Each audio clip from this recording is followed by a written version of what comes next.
Hello everyone, আজ আমি তোমাদের সাথে শেয়ার করছি গরমে বাচ্চাদের জন্য মাছের ঝোল। তোমার বাচ্চার বয়স যদি 1 বছর থেকে 5 বছরের মধ্যে হয় তাহলে আশা করছি রেসিপিটা তোমার ভীষণ কাজে আসবে। চলো তাহলে আজকে রেসিপিটা শুরু করে দিই। সবার প্রথমে আমি মাছগুলোকে ভেজে নেব। মাছগুলোকে 10 থেকে 15 মিনিটের জন্য আমি নুন হলুদ মাখিয়ে রেখেছিলাম। তারপর কড়াইতে একটু সর্ষের তেল দিয়ে দিলাম। এবারে মাছের টুকরোগুলো দিয়ে হালকা করে দু সাইডটা ভেজে নিচ্ছি। যেহেতু বাচ্চা খাবে তাই একটু পেটির মাছ নিলেই ভালো হয়। আর খুব কড়া করে মাছগুলো ভাজবো না, তাহলে মাছগুলো ছিবড়া হয়ে যায়, বাচ্চাদের খেতে একটু অসুবিধা হয়। মাছগুলো ভেজে তুলে রেখেছি। তারপর ওই তেলের মধ্যেই সামান্য একটু গোটা জিরে দিয়ে দিলাম। জিরেটা হালকা একটু ভাজা হয়ে গেলে সবজি দিয়ে দেবো। আলু আর গাজর দিয়ে দিচ্ছি। আর সবজিটা দেওয়ার আগে সামান্য একটু তেলে হলুদ দিয়ে নিলে তেলটা কম ছেটে। তারপর আলু গাজরটা একটু নাড়াচাড়া করে ভেজে নিচ্ছি। তারপর দিয়ে দিচ্ছি কয়েক টুকরো ঝিঙে। যেহেতু গরমকাল তাই আমি ঝিঙে ইউজ করলাম, তবে এক একদিন এক একটা সবজি তোমরা পাল্টে পাল্টে ইউজ করতে পারো। সবজিগুলো 2 থেকে 3 মিনিট নাড়াচাড়া করলেই হালকা ভাজা ভাজা হয়ে যাবে। তারপরে সামান্য একটু আদা কুচি দিয়ে দিচ্ছি আর একটা লঙ্কা দিয়ে দিলাম। একটু নাড়াচাড়া করেই দিয়ে দিচ্ছি সামান্য একটু পরিমাণে জিরে গুঁড়ো আর একটু হলুদ।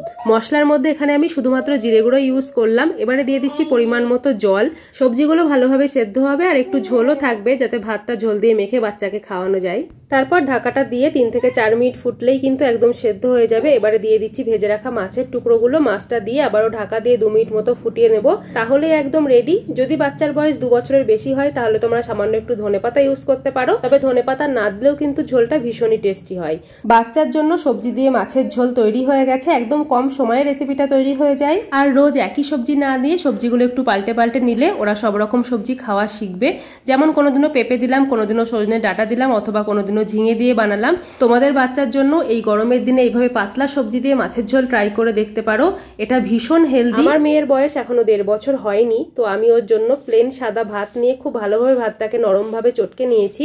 তারপর মাছটাও আলাদা বেছে নিয়েছি। এবারে সবজি আর ঝোলটা দিয়ে ভাতটা মেখে ওকে আমি একটু একটু করে খাইয়ে দেবো। রেসিপিটা ভালো লাগলে লাইক কমেন্ট করো আর চ্যানেলটা সাবস্ক্রাইব করে নিও এই ধরনের আরো নতুন নতুন ভিডিও পাওয়ার জন্য। সবাই ভালো থেকো, সুস্থ থেকো। আজকের মতো টাটা।